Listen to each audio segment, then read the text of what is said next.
ఇది ఎందుకు చెప్తున్నానంటే, ముందు వ్యక్తే వ్యవస్థను నిర్మిస్తాడు, తర్వాత వ్యవస్థ వ్యక్తులు నిర్మిస్తుంది. ఇప్పుడు మన వ్యక్తి స్థాయిలో నేను మన జనసేన వ్యవస్థ నిర్మిస్తాను, ఆ తర్వాత జనసేన వ్యవస్థ వ్యక్తులు నిర్మిస్తుంది. అప్పటిదాకా నేను బాధ్యత తీసుకుంటాను. మూడవది, మన కార్యకర్తల భద్రత, గౌరవం, సంక్షేమం కర్తవ్యంగా పార్టీ తీసుకుంది.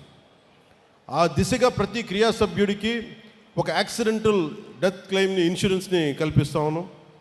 భారతదేశంలోని మొట్టమొదటిసారిగా 2020లో ఈ స్కీమ్ మొదలుపెట్టి ప్రతి క్రియా సభ్యుడి బాధ్యతని వ్యక్తిగతంగా తీసుకుని ఇది ఇక ముందు కూడా సాగుతుంది. సభ్యుడిగా మొదలుపెట్టి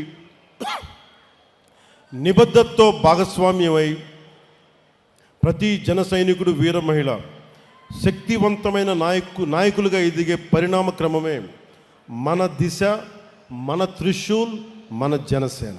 మీకు కెపాసిటీ బిల్డింగ్ ఎలా క్రియేట్ చేయాలి, ఒక leadership development program, workshops and seminars, capacity building platforms, exposure and networking to interact with other leaders, ఒక కంటిన్యూస్ లెర్నింగ్, ఎప్పటికప్పుడు పొలిటికల్ క్లాసెస్, వస్తున్న సామాజిక ఈ ఛాలెంజెస్ని ఎలా ఎదుర్కోవాలి, ఇవన్నీ కూడా మీకు ట్రైనింగ్ తీసుకోబడతాయి.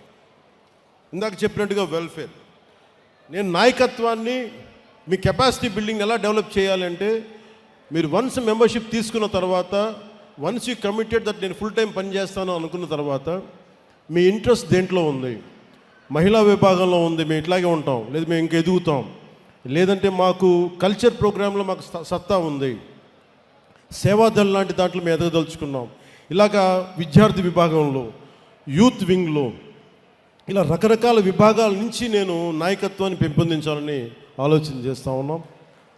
ఎందుకంటే నాకు చాలా విభాగాలు, ఇప్పుడు దాకా విభాగాల మీద దృష్టి పెట్టాల.